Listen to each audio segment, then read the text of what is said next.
샬롬, 이동춘 목사입니다. 오늘도 여러분의 삶이 주님의 평안으로 가득하시길 기원하며 하나님의 말씀을 나누겠습니다. 오늘 주시는 말씀은 출애굽기 15장 22절에서부터 27절 말씀입니다. 모세가 홍해에서 이스라엘을 인도하며 그들이 나와서 수로 광야로 들어가서 거기서 사흘 길을 걸었으나 물을 얻지 못하고 마라에 이르렀더니 그곳 물이 써서 마시지 못하겠으므로 그 이름을 마라라 하였더라. 백성이 모세에게 원망하여 이르되 우리가 무엇을 마실까 하매 모세가 여호와께 부르짖었더니 여호와께서 그에게 한 나무를 가리치시니 그가 물에 던지니 물이 달게 되었더라.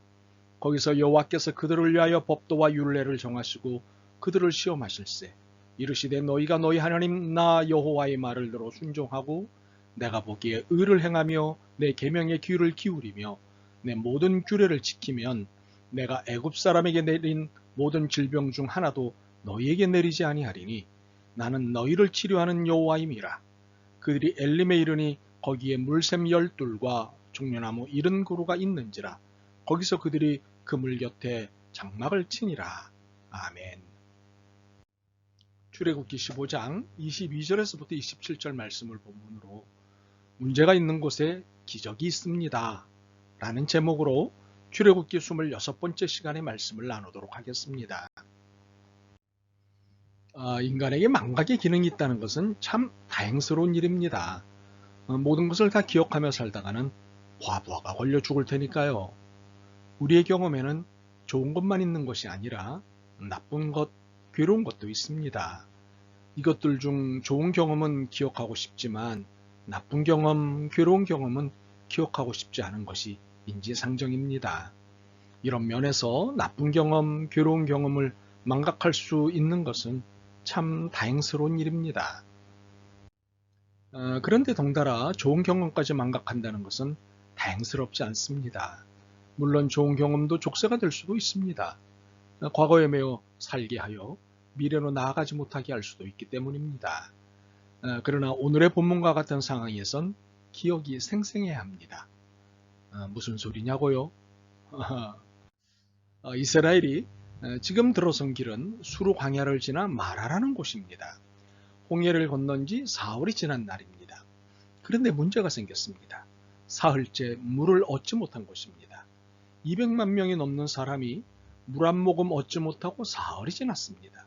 다행스럽게 지금 막 물을 찾았는데 마실 수 없는 물입니다. 쓴물입니다. 사흘 만에 겨우 찾은 물이 써서 먹지 못하는 물입니다. 그러자 화가 난 이스라엘 백성들이 그 쓴물을 향해 외칩니다. 마라! 마치 치아라! 하는 말처럼 들리죠.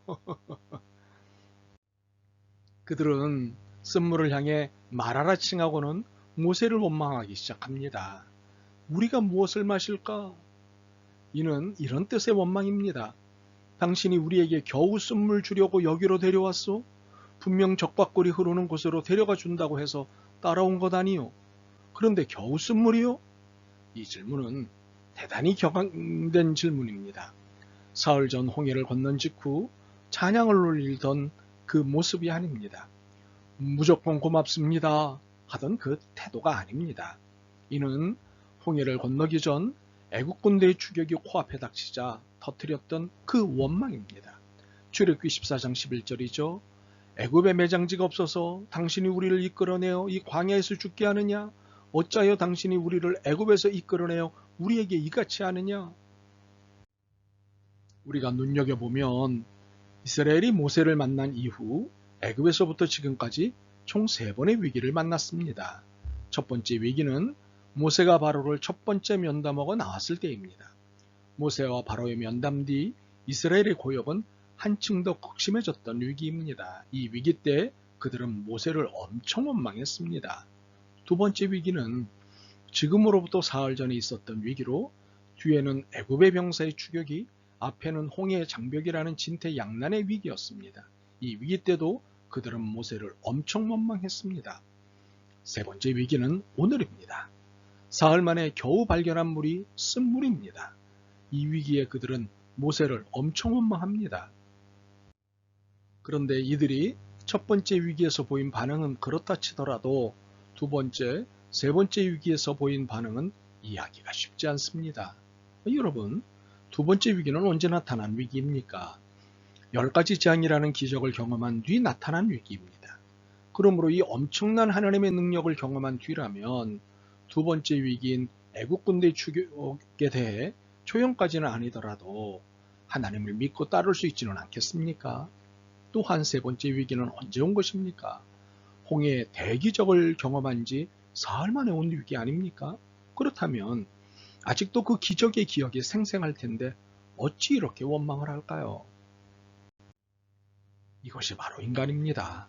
웃고 있다가도 금방 토라지고 토라져 있다가도 금방 생글생글하는 것이 인간입니다. 참으로 조속지변입니다. 그러나 이러한 태도는 결코 추천사항이 아닙니다. 바꿔야 할 태도입니다. 그러면 어떻게 바꿔야 할까요? 첫째, 원망 대신 부르짖어야 합니다. 원망하는 이스라엘 앞에 모세가 보인 반응이 무엇입니까? 하나님께 부르짖었습니다. 물론 첫 번째 위기에선 하나님을 향해 원망했습니다. 하지 않겠다는 일 시켜놓고 왜 이리 망신을 주시느냐고 원망했습니다. 그러나 두 번째 위기에서부터는 하나님을 바라보며 부르짖었습니다. 세 번째 위기인 오늘의 본문 상황에서도 하나님께 부르짖습니다.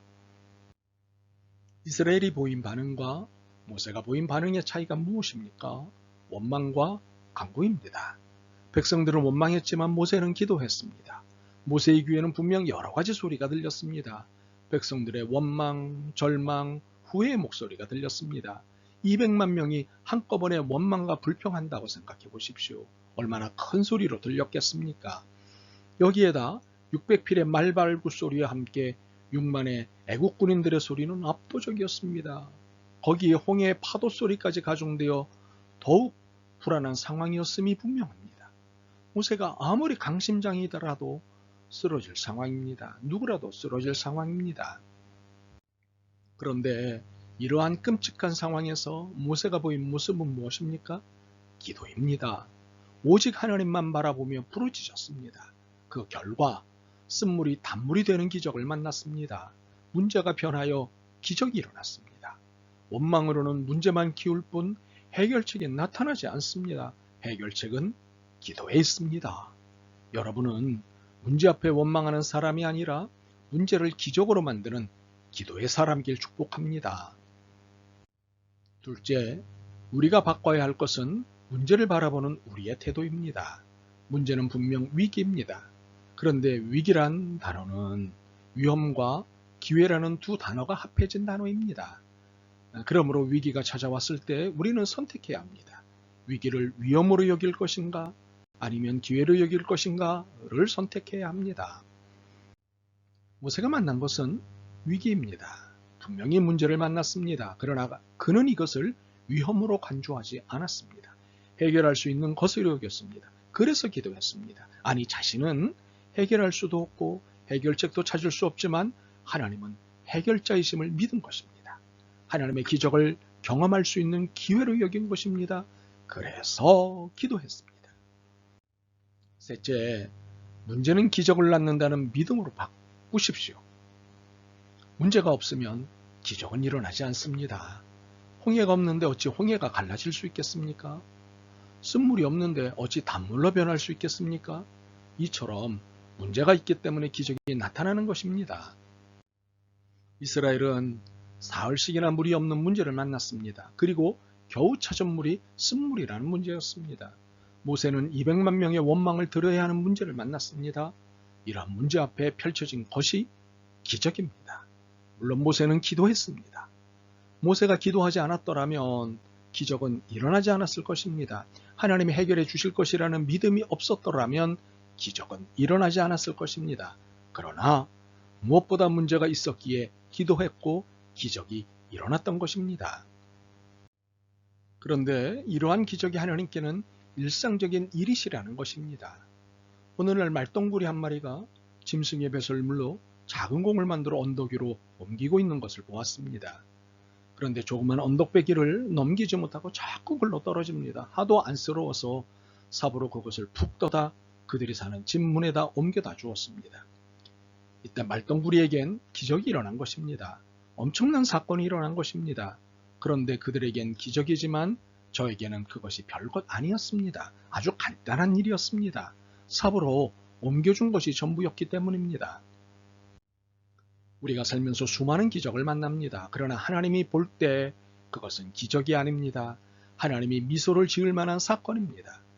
오늘 본문에 나오는 사건도 그렇습니다. 쓴물이 변하여 단물이 된 것이 분명 기적인 것은 맞습니다. 그러나 하나님 편에선 그것은 일상입니다. 좀 더 세게 말하면 하나님 편에서 볼 때 기적은 없습니다. 모든 것은 우리의 시각에서 기적일 뿐입니다. 그렇다면 오히려 중요한 것은 기적이 일어나는 조건들입니다. 우리가 우리의 일상에서 기적을 체험하며 살기 위해서 문제를 즐겨야 한다는 것입니다. 왜냐하면 문제가 있는 곳에 기적이 일어나기 때문입니다. 말똥구리가 말똥공을 굴려서 언덕을 오르려다 다시 후퇴하고 있는 것은 하나의 문제입니다. 말똥구리에게 언덕은 하나의 문제였습니다. 저는 그 문제를 보면서 기적을 일으켜 주었습니다. 저에게는 그것이 대단한 일이 아니었기 때문입니다. 여러분, 문제가 없길 기도하지 마십시오. 문제가 없어지길 기도하지 마십시오. 오히려 문제를 즐기십시오. 문제는 변정된 축복으로 우리에게 온 것임을 깨달으십시오. 문제만이 기적을 체험할 수 있음을 믿으시고 이것을 즐기시는 여러분이 되시기를 축복합니다. 넷째, 기적은 단순한 순종을 통해 일어난다는 사실을 놓치지 마십시오. 하나님이 모세에게 기적을 체험시키실 때 내린 명령은 아주 단순한 것들이었습니다. 홍해를 가르실 때 무엇을 주문하셨습니까? 그렇습니다. 모세에게 들고 있는 지팡이로 홍해를 가리키라고 하셨습니다. 쓴물을 단물로 만드실 때 무엇을 주문하셨습니까? 지시하신 한 나무를 물에 던지라는 것이었습니다. 어떻습니까? 어려운 주문입니까? 아주 쉬운 주문입니다. 지팡이를 들기만 하면 됩니다. 지시하신 나무를 집어넣으면 됩니다. 이 단순한 일에 순종하기만 하면 됩니다. 하나님의 지시나 명령은 결코 어려운 것이 아닙니다. 아주 단순하고 쉽습니다. 하라는 것을 하고 하지 말라는 것을 하지 않으면 됩니다. 그러므로 이 단순한 것을 어렵게 풀지 마십시오. 25절 26절입니다.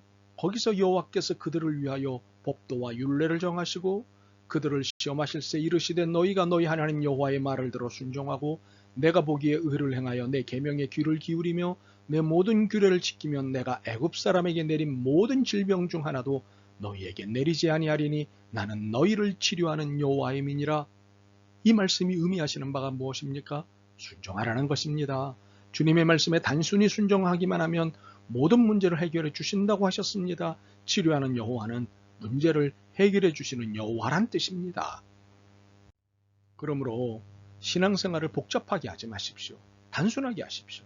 복잡하고 어렵게 만들지 마십시오. 기도하라고 하시면 기도하십시오. 믿으라고 하면 믿으십시오. 들라고 하면 들고 던지라고 하면 던지면 됩니다. 이것이 믿음입니다. 믿음의 순종입니다. 더욱이 이러한 순종은 덤으로 얻는 축복이 있습니다. 쉼의 축복입니다. 27절입니다. 그들이 엘림에 이르니 거기서 물샘 열둘과 종려나무 70그루가 있는지라. 거기서 그들이 그 물 곁에 장막을 치니라. 12개의 물샘이 있고 70그루의 종려나무가 있다는 것은 물이 아주 풍족한 곳이라는 뜻입니다. 바로 이 장소가 공개된 것이 모세의 순종 직후입니다. 이는 공개된 축복인 것입니다. 자, 이제부터 원망할 시간에 기도하는 여러분이 되길 바랍니다. 문제 앞에 절망할 시간에 오히려 기회로 여기고 기도하는 여러분이 되길 바랍니다. 위기는 변장된 축복임을 알아 말씀에 더 철저하고 단순하게 순종함으로 기적을 경험하는 여러분이 되길 축복합니다. 아멘. 주님, 문제는 문제일 뿐이라며 문제 앞에 원망과 실망의 삶을 살았습니다. 그러나 문제는 위기이지만 기회임을 깨달았습니다. 더욱이 하나님의 기적을 만나는 기회임을 깨달았습니다. 이 귀한 은총을 놓치며 살았던 믿음 없음을 긍휼히 여기시옵소서. 문제 앞에 기도하는 믿음을 주옵소서. 예수 그리스도의 이름으로 기도드립니다. 아멘. 오늘도 여러분의 믿음과 삶을 응원합니다. 사랑합니다.